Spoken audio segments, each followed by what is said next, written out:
اللہ کے رسول صلی اللہ علیہ وسلم نے مسلمانوں کو تعلیم کا ایک ذریعہ بھی سکھا دیا کہ کائنات پر اور دیگر مخلوقات پر مشاہدہ کرو اور پھر دیکھو کہ اس کے اندر کیسے کسی مومن کی مثال امبیڈڈ ہے۔ اللہ کے رسول صلی اللہ علیہ وسلم نے اس حدیث میں جو کمپیریزن کیا ہے اس کا مفہوم بہت سادہ ہے اگر ہم سمجھیں، اور ہم سب اسی پر بیس کر کے اس ٹاپک کو سمجھنا چاہ رہے ہیں کہ کیسے ہم احسن الناس بن سکتے ہیں۔ اللہ کے رسول صلی اللہ علیہ وسلم کے مطابق مومن ایک ایسی ہستی ہوتا ہے یا ایسی شخصیت رکھتا ہے جو بولتا ہے پاک بولتا ہے، جب کوئی چیز آفر کرتا ہے تو بہت ہی پیور چیز آفر کرتا ہے، اور جس سے معاملہ کرتا ہے اس کو تباہ و برباد نہیں کر دیتا۔ اگر یہ تینوں چیزیں ہمیں سمجھ آ جائیں تو ہمیں شہد کی مکھی سے مومن کی ریزمبلنس سمجھ آ سکتی ہے۔ آپ نے دو طرح کی مکھیاں دیکھی ہیں اپنی زندگی میں، ایک ہوتی ہے شہد کی مکھی اور ایک وہ مکھی ہوتی ہے جو آپ کے گھر میں آتی ہے جس کو ہاؤس فلائی کہتے ہیں۔ یہ جو شہد کی مکھی ہوتی ہے اس کی مثال اللہ کے رسول صلی اللہ علیہ وسلم نے مومن کے ساتھ دی ہے کہ مومن شہد کی مکھی کی طرح ہوتا ہے۔ کیوں؟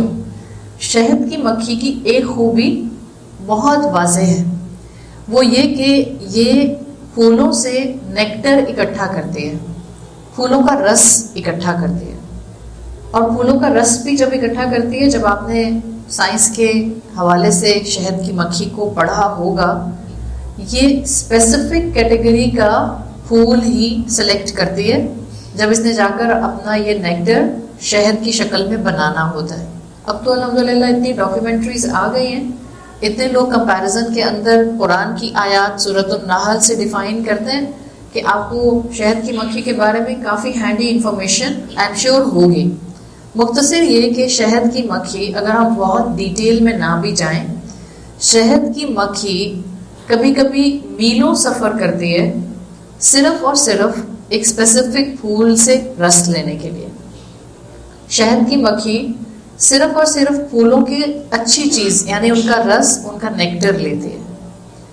اگر شہد کی مکھی کو یہ پتہ چل جائے کہ وہ جہاں غلطی سے کسی پھول سے نیکٹر لے آئی ہے، رس لے آئی ہے، اور جو اس نے آ کر اپنے ہنی کامب میں چھتے پہ ڈپازٹ کیا ہے وہ زہریلا تھا، تو وہ اپنا پورا ہنی کامب چھتا ویسٹ کر دیتی ہے۔ یہ آپ کو سب ہنی بی کے بارے میں انفارمیشن مل جاتی ہے۔ شہد کی مکھی کا معاملہ کیا ہے؟ ہر پھول کی صرف اور صرف اچھی چیز پر فوکس کرنا۔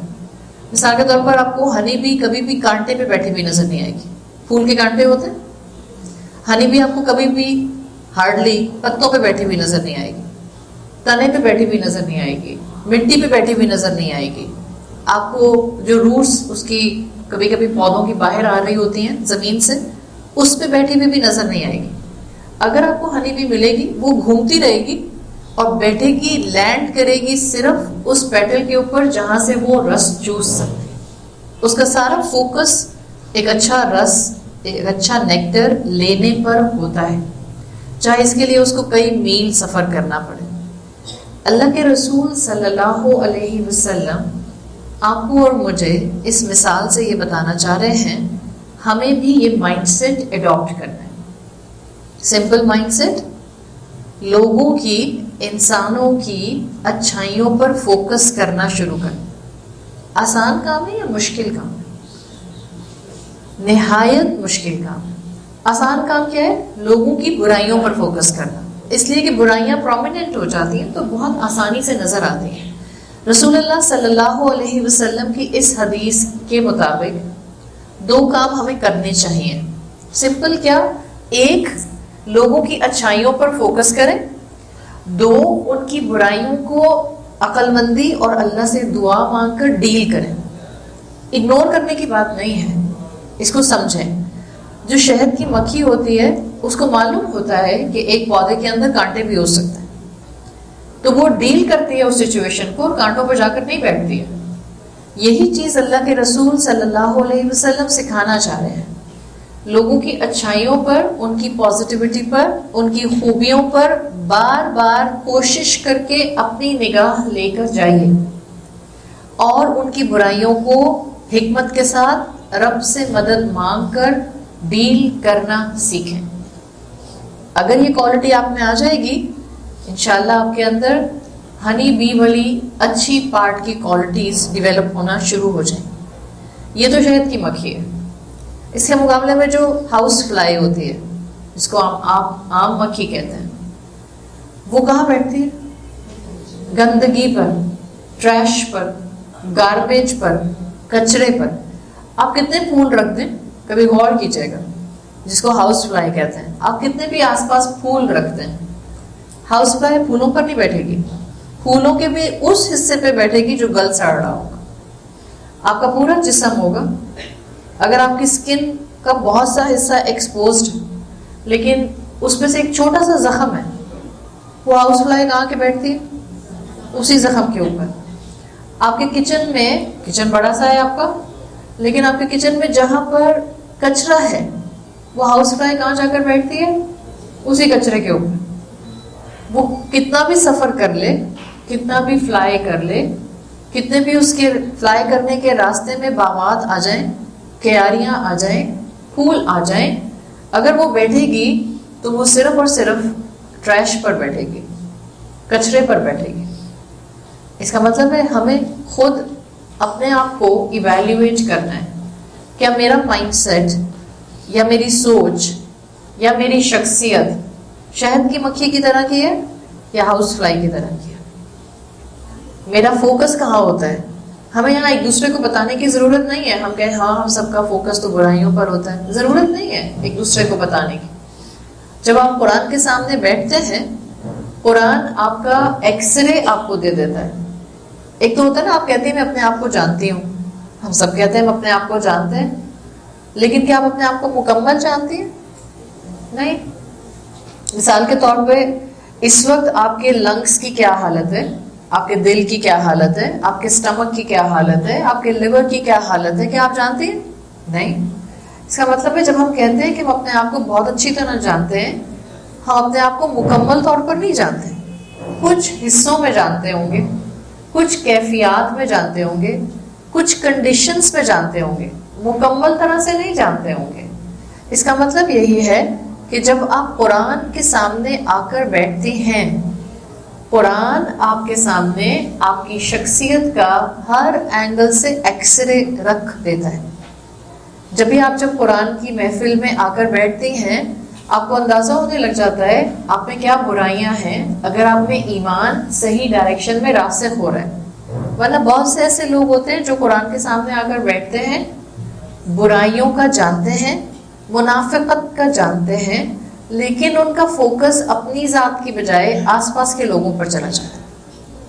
جس میں ایمان دلوں میں اترا ہوا ہوتا ہے، راسخ ہوتا ہے، وہ قرآن کے سامنے اپنا آئینہ دیکھتا ہے، اپنا ایکس رے دیکھتا ہے، اپنی خرابیاں دیکھتا ہے.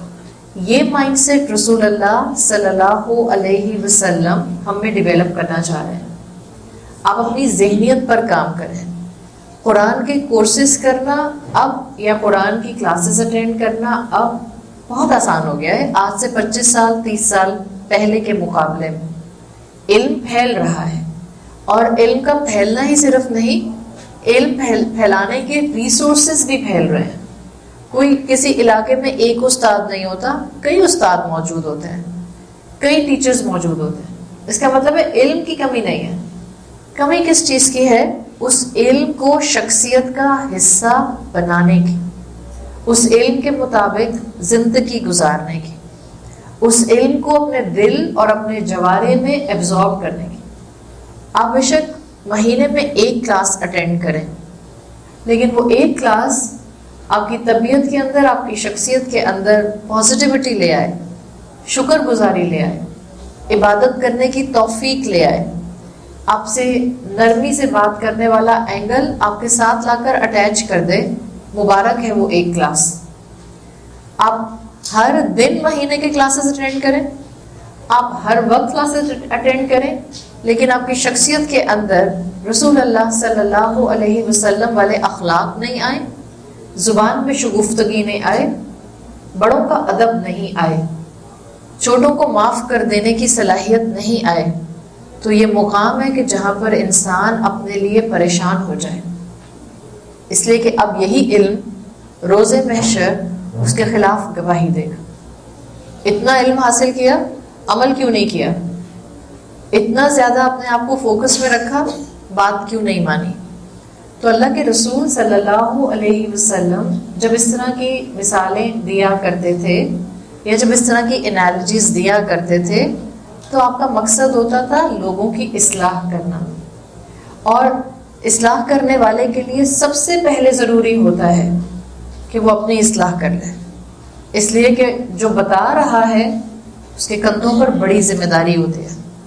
جو علم دینے والے ہوتے ہیں اگر وہ واقعتاً اس علم کے مطابق زندگی گزارنے والے ہوتے ہیں، ان کی راتوں کی نیند اڑ جاتی ہے، اس لیے کہ ان کو اپنی برائیاں، ان کی اپنی خامیاں بہت ہائی لائٹڈ فارم میں نظر آتی ہیں. اللہ کے رسول صلی اللہ علیہ وسلم کی آپ خوبی دیکھیں گی کہ جو مثال آپ نے باقی لوگوں کو پریزنٹ کی وہ کیفیت آپ میں بہترین طریقے سے موجود تھی.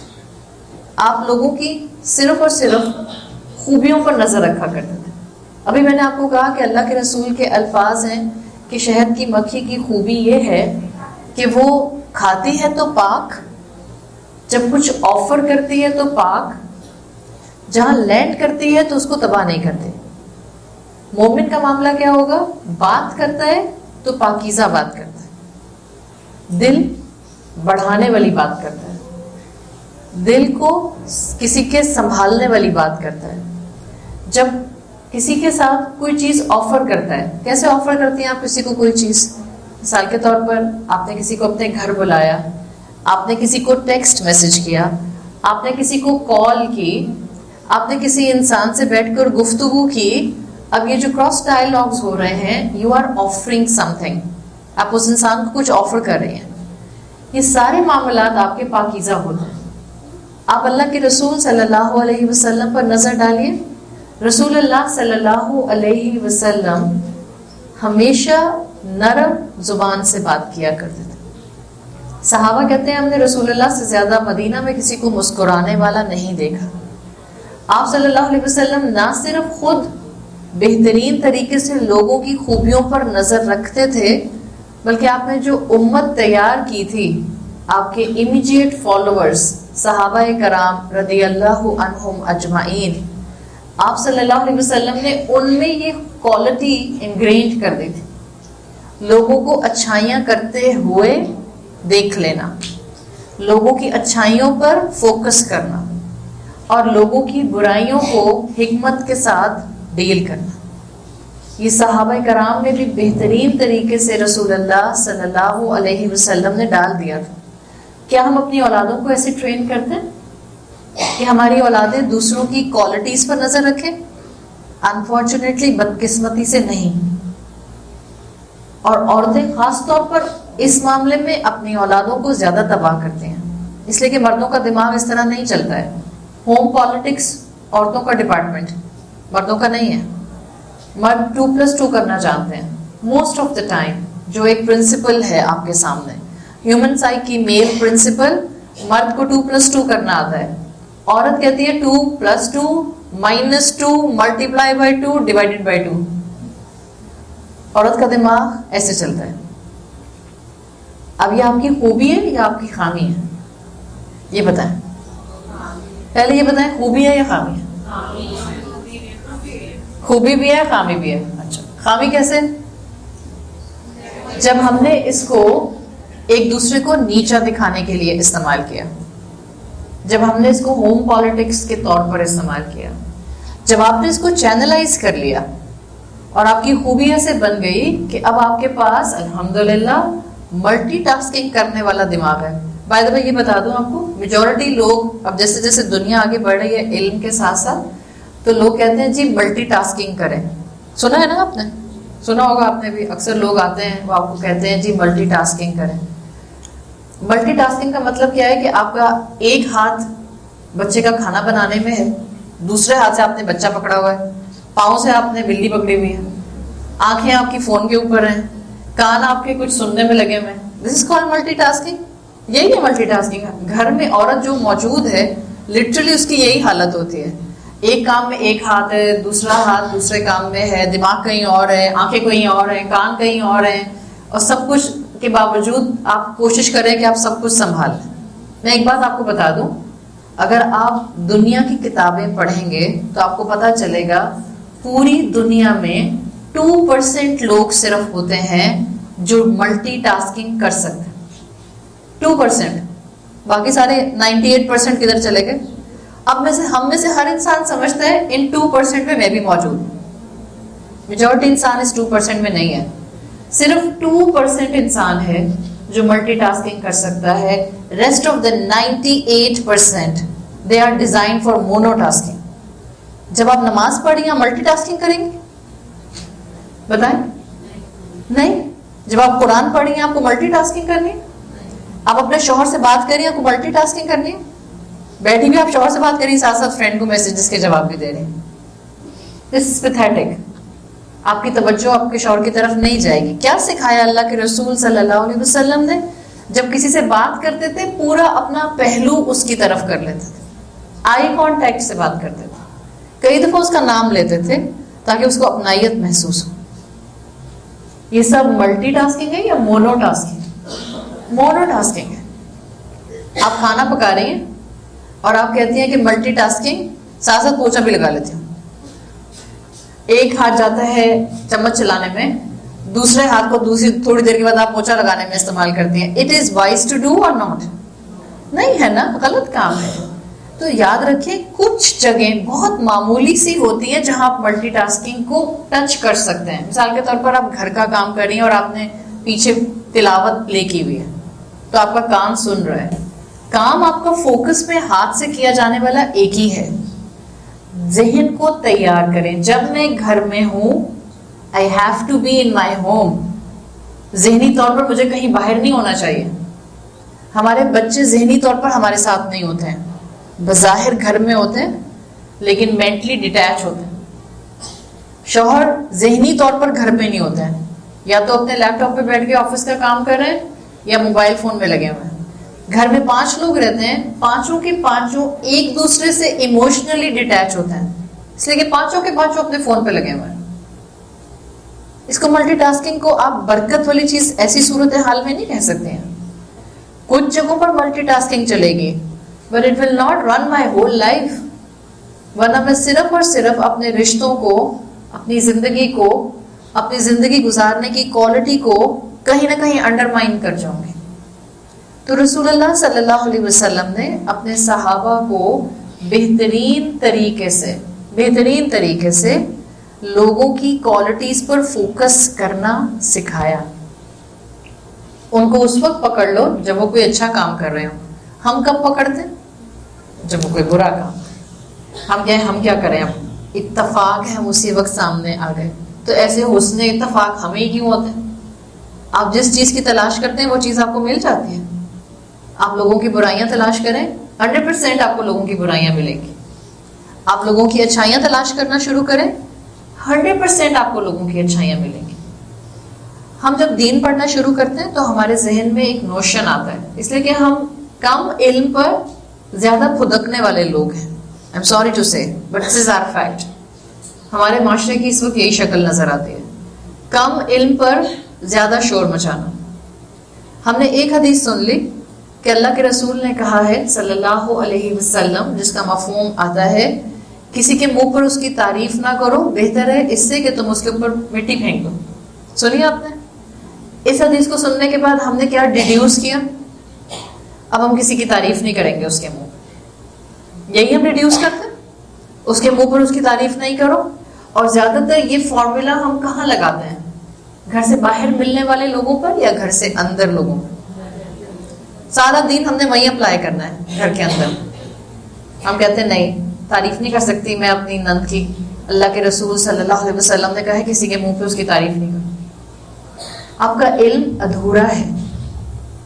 کئی ایسے واقعات موجود ہیں جہاں اللہ کے رسول صلی اللہ علیہ وسلم نے صحابہ کی تعریف ان کے منہ پر کی ہے. اگر ہمارے علم میں نہیں ہے تو ہماری کمی ہے. آپ صلی اللہ علیہ وسلم نے ایسا معاشرہ نہیں بنایا تھا جو روبوٹس کا معاشرہ تھا. آپ یہ بتائیں آپ بھی انسان ہیں. جب کوئی آپ کو کرٹیسائز کرتا ہے تو آپ ڈیفینسو ہو جاتے ہیں. جب کوئی آپ کو کرٹیسائز کرے گا آپ ڈیفینسو ہو جائیں گے. ہر انسان کا یہی معاملہ ہے. کوئی آپ کو کرٹیسائز کرے گا, آپ نے سارا دن محنت لگا کر قورمہ بنایا, آپ کی امی نے کہا نمک بڑا تیز ہے, بس اتنا جملہ بولا, آپ کو برا لگے گا؟ obviously ہم انسان ہیں, اس لیے کہ آپ کہیں گے سارا دن کھڑے ہو کر محنت کی, اگر تھا بھی نمک تیز تو کم سے کم بتاتی تو نہیں, کم کھاتی, دہی کے ساتھ کھا لیتی, زیادہ روٹی سے کھا لیتی, whatsoever, بٹ آپ کے دل کو تکلیف پہنچی. اگر کسی کا کرٹیسزم مجھے تکلیف پہنچاتا ہے, اس کا مطلب ہے کہ مجھے دوسروں کو اصلاح کے لیے کرٹیسائز نہیں کرنا, اس لیے کہ یہ رسول اللہ صلی اللہ علیہ وسلم کا طریقہ نہیں تھا. آپ لوگوں کی اصلاح ان کو کرٹیسائز کر کے نہیں کرتے تھے. اچھا, ایک طرف آپ کو یہ فیکٹ پتہ چل گیا کہ آپ کرٹیسائز کرتی ہیں تو لوگ ڈیفینسو ہو جاتے ہیں. دوسری حقیقت یہ ہے کہ آپ جب لوگوں کی تعریف کرتے ہیں لوگ ویلکمنگ ہو جاتے ہیں. ایسا ہی ہے, چاہے آپ نے بالکل اچھا کھانا نہیں پکایا بٹ آپ کے شوہر نے کہا واہ بیگم آج تمہارے ہاتھ کے کھانے کا مزہ آ گیا, اچھا نہیں تھا بٹ انہوں نے آپ کی تعریف کی, پریز کر دی آپ کی, آپ خوش ہو جائیں گے. ویلکمنگ ایٹیٹیوڈ آپ کا کیا ہوگا؟ آپ کہیں گے کل بھی میں ہی کھانا بناتی ہوں, ساس سے کہتی ہوں آپ آرام کریں میں کھانا بناتی ہوں. بیکاز پریز, تعریف, ویلکمنگ ہوتی ہے. یہی طریقہ ہے جس کو آپ حکمت بولتے ہیں. حکمت سے لوگوں کی برائیاں لوگوں تک پہنچانی ہوتی ہیں, حکمت سے. اور یہ حکمت ہم رسول اللہ صلی اللہ علیہ وسلم سے سیکھ سکتے ہیں. اس پوری کہانی کا مطلب جو یہاں تک میں نے سنائی, اس کا مطلب 1, لوگوں کی اچھائیوں پر فوکس کیجیے.